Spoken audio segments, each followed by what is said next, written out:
Olá, pessoal. Meu nome é Mário Frigeri, sou poeta e escritor e estou convidando vocês para os meus momentos de poesia no YouTube e Facebook. Serão mais de 900 poemas e mensagens meus e de outros poetas, interpretados com muito carinho para iluminar o seu coração. Venham comigo!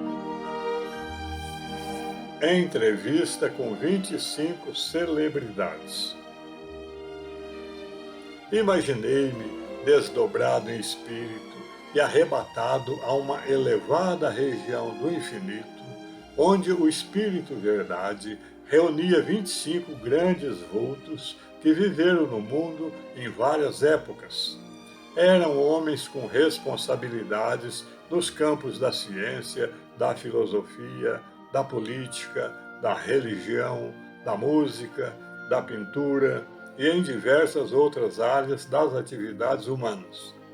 A finalidade daquele evento era tratar, em nome do Senhor Jesus, dos novos rumos que deverão ser tomados pelo gênero humano no decorrer deste terceiro milênio. Devidamente autorizado, eu participava daquele congresso como repórter e poderia, após o encerramento, apresentar quaisquer questões aos participantes, menos sobre o tema do encontro. Finda a reunião, pude aproximar-me de cada um deles e fazer-lhe uma pergunta, visto que logo mais eles retornariam às suas atividades no infinito. Dito isto, vamos à questão que propus a cada um e sua respectiva resposta.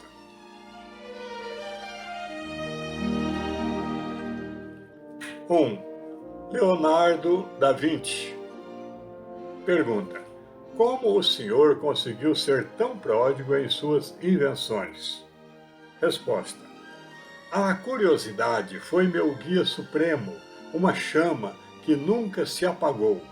Sempre vi a natureza como um imenso livro a ser decifrado, onde cada fenômeno escondia um mistério aguardando ser desvendado. Meu objetivo não era apenas compreender, mas traduzir esse conhecimento em criações que beneficiassem a humanidade. A arte, a ciência e a observação eram para mim inseparáveis. Juntas, abriram portas para invenções que buscavam elevar o espírito humano. 2. Isaac Newton. Pergunta: sua descoberta da gravidade foi um ato isolado de gênio ou fruto de muito trabalho? Resposta: a gravidade foi apenas um capítulo no livro da criação divina que eu me esforcei para entender. Não foi um momento de inspiração repentina, mas o resultado de décadas de estudo e reflexão meticulosa. O episódio da maçã simboliza o encontro entre a mente preparada e a simplicidade das leis universais. Dediquei minha vida a decifrar essas leis, pois sabia que nelas o Criador deixara a sua assinatura. 3. Charles Darwin. Pergunta: o senhor duvidou alguma vez da aceitação de sua teoria da evolução? Resposta: sim, muitas vezes. Publicar minha obra foi um ato de coragem e, ao mesmo tempo, de apreensão. Eu sabia que confrontaria tradições arraigadas, mas sentia que a verdade sobre a diversidade e a adaptação da vida precisava emergir. Meu trabalho não foi um ataque à espiritualidade, mas uma tentativa de revelar a beleza do processo contínuo da criação divina em sua essência natural. 4. Sigmund Freud. Pergunta: Como o senhor avalia o impacto da psicanálise na compreensão da mente humana? Resposta: a psicanálise foi como acender uma vela em plena escuridão. Ao explorar o inconsciente, revelamos um universo interno repleto de complexidades e contradições. Meu trabalho foi apenas o início. Esperava que outros continuassem a jornada, ampliando e aperfeiçoando a compreensão da psique humana. A mente é um terreno sagrado e misterioso, e sua exploração é uma tarefa que não tem fim. 5. Albert Einstein. Pergunta: o que o senhor sentiu ao perceber que sua teoria da relatividade mudaria a ciência para sempre? Resposta: eu me senti maravilhado e com um senso muito maior de responsabilidade.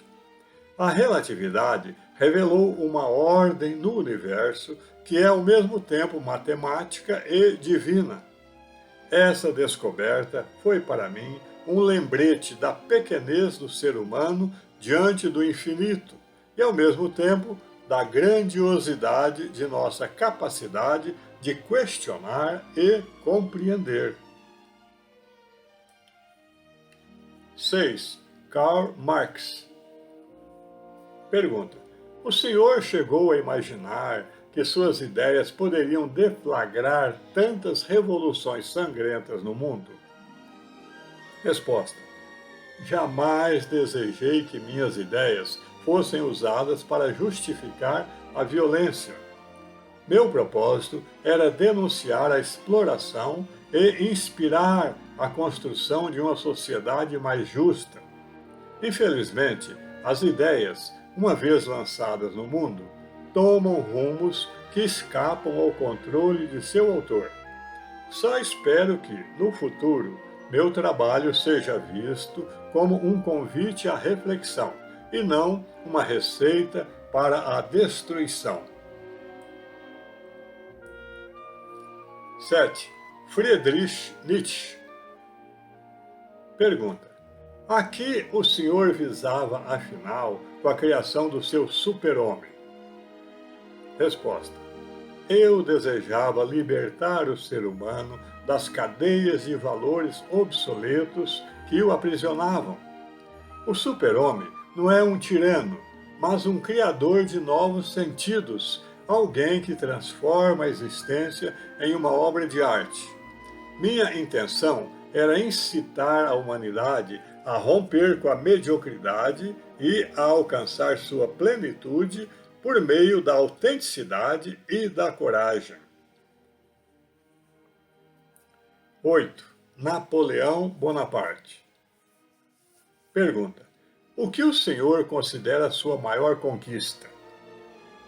Resposta: minha maior conquista foi resgatar a França do caos, trazendo ordem e unidade em tempos de desespero. Mas também reconheço que meus equívocos foram proporcionais à minha ambição.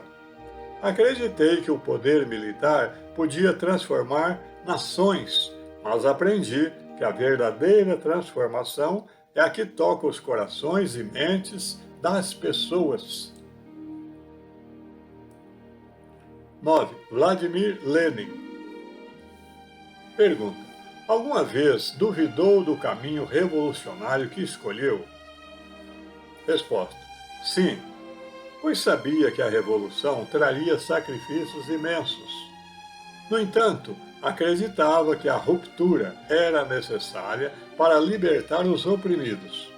Sempre me perguntei se o fim podia justificar os meios, mas, uma vez iniciado o movimento, não havia como voltar atrás.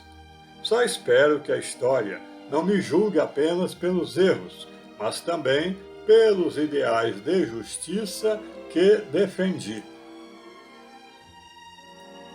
10. Mahatma Gandhi. Pergunta: o senhor acreditava realmente que ia dobrar o Império Britânico, com sua política de não resistência? Resposta: sim, pois a não violência não é fraqueza, mas a mais poderosa das forças. Acredito que a verdade tem um peso moral que nenhuma arma pode vencer. Eu sabia que aquela ia ser uma luta longa e difícil, mas confiava que a consciência humana acabaria se curvando diante da justiça. 11. Mikhail Gorbachev pergunta: por que o senhor dissolveu um império que aparentemente tinha potencial para dominar o mundo? Resposta: porque compreendi que o domínio pela força é insustentável. Um império deve ser uma fonte de progresso e solidariedade, não de opressão. Preferi abrir caminho para uma nova ordem, ainda que incerta, a perpetuar uma estrutura que sufocava a liberdade e a dignidade humanas. 12. Ludwig van Beethoven pergunta: como o senhor logrou compor obras tão sublimes, mesmo enfrentando a surdez? Resposta: a música nunca foi algo externo para mim. Ela nascia de um lugar profundo dentro da minha alma. Quando perdi a audição, encontrei um universo ainda mais vasto de inspiração, onde cada nota era uma prece, um clamor pelo divino. Compus para expressar a beleza que as palavras não podem alcançar. 13. Michelangelo Buonarroti pergunta: qual o seu sentimento ao concluir a Capela Sistina?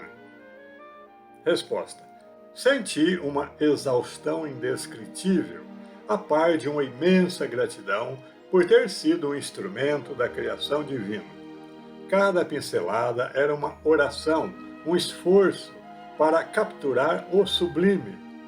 Minha esperança era que minha obra não fosse apenas admirada, mas que inspirasse outros a buscarem a realidade espiritual em suas próprias vidas.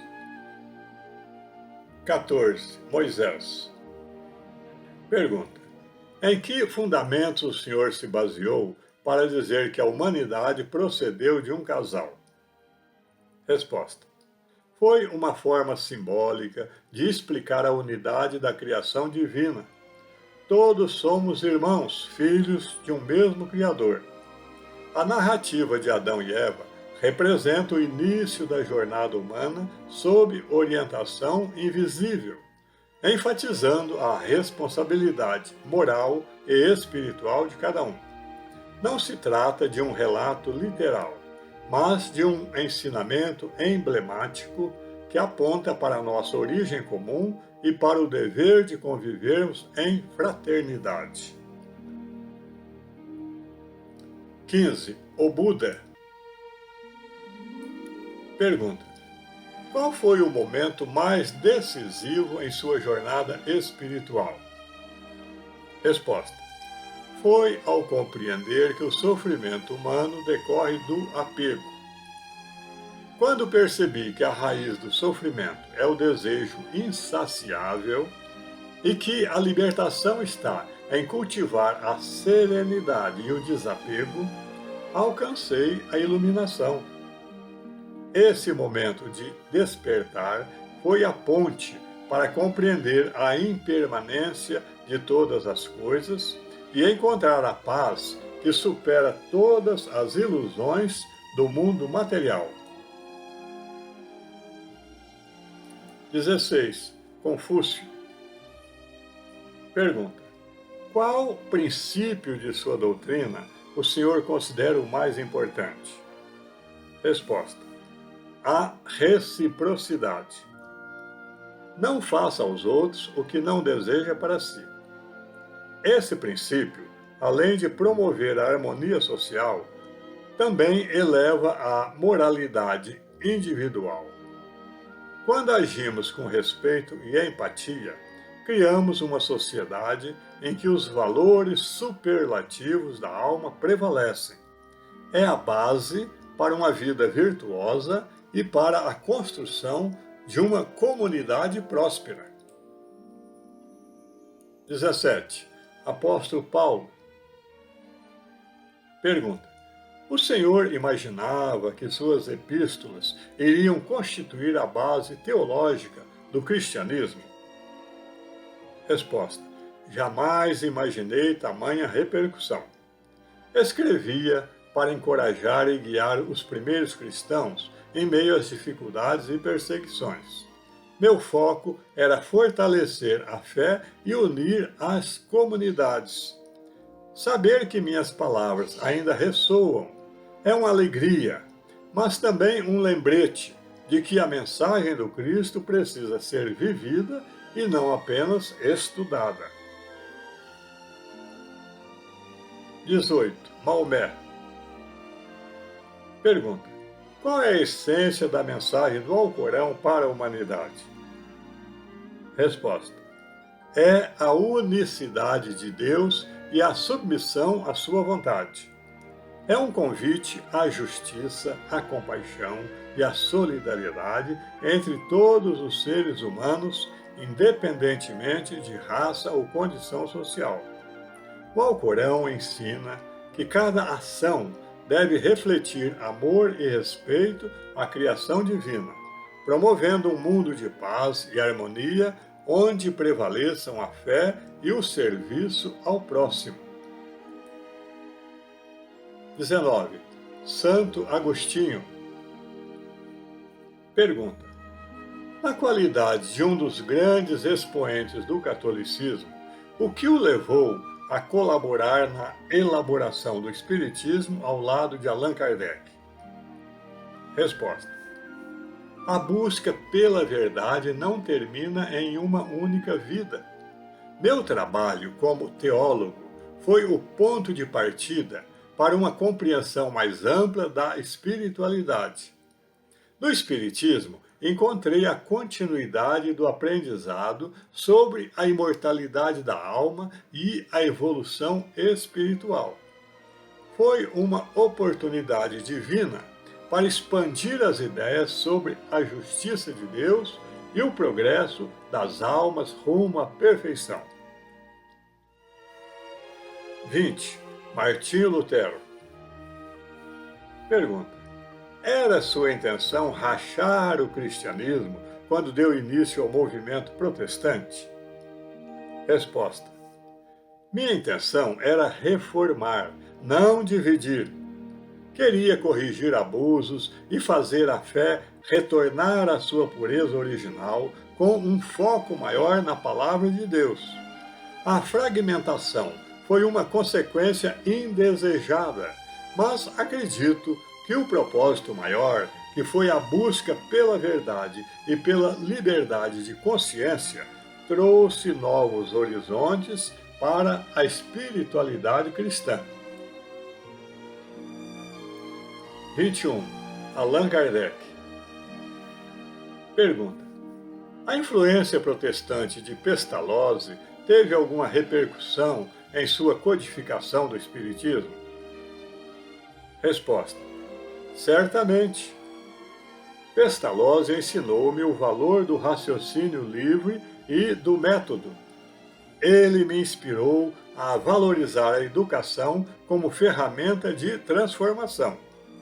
No Espiritismo, apliquei os mesmos princípios, buscando clareza, lógica e a liberdade de pensamento para construir uma doutrina que dialogasse com a razão e a espiritualidade de forma equilibrada. 22. Pietro Ubaldi pergunta: como foi possível escrever a sua monumental A Grande Síntese em 100 capítulos, sem pesquisa nem planejamento prévio? Resposta: a obra foi uma inspiração superior, resultado da sintonia com inteligências mais elevadas. Em momentos de profunda concentração e prece, As ideias fluíam com clareza, como se viessem de uma fonte inesgotável de sabedoria.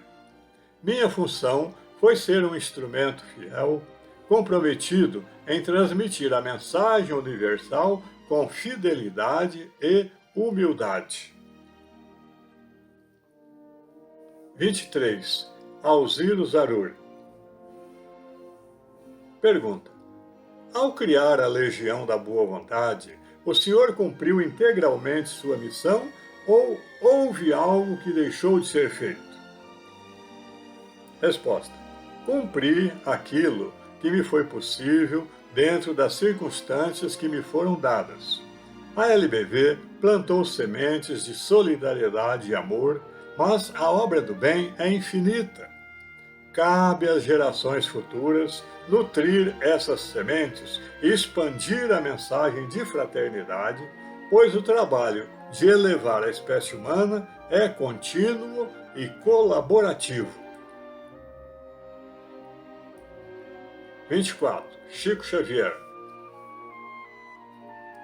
Pergunta: como o senhor logrou escrever mais de 400 livros de grande aceitação, sendo um homem quase iletrado? Resposta: foi a misericórdia divina agindo por meio da mediunidade. Eu era apenas o instrumento, o servo humilde de um trabalho maior. Cada livro traz a mensagem de espíritos iluminados que inspiram consolo e esperança. A missão foi deles, e a glória pertence a Deus, que nos oferece tantas oportunidades de servir. E, finalmente, 25. Divaldo Franco. Pergunta: após percorrer por toda a sua vida o Brasil inteiro e grande parte do mundo pregando o Espiritismo, qual a síntese que o senhor tira de tudo isso? Resposta: a certeza de que o amor é a força mais poderosa do universo. Ele transforma vidas, cura feridas e nos aproxima de Deus. Cada palestra, cada encontro e cada abraço foi uma oportunidade de semear esperança e fraternidade, ajudando corações a perceberem que somos todos parte de uma grande família espiritual.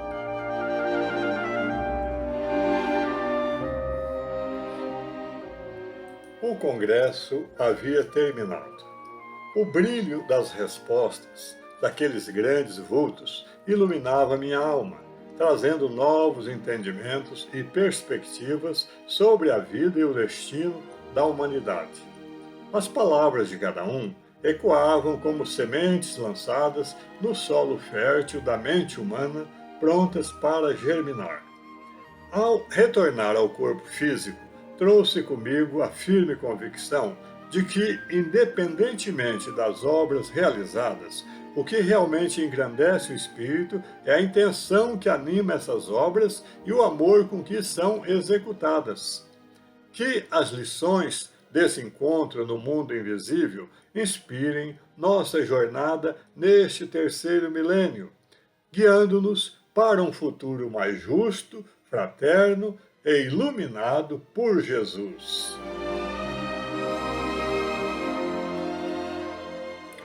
A imaginação é mais importante que o conhecimento, porque o conhecimento é limitado, ao passo que a imaginação abrange o mundo inteiro. Albert Einstein. É isso. Espero que vocês tenham gostado. Obrigado por assistir a nossos vídeos. Não se esqueçam de deixar seu like, inscrevam-se e acionem o sininho para receber em primeira mão os próximos poemas e mensagens. Um grande abraço e muita paz.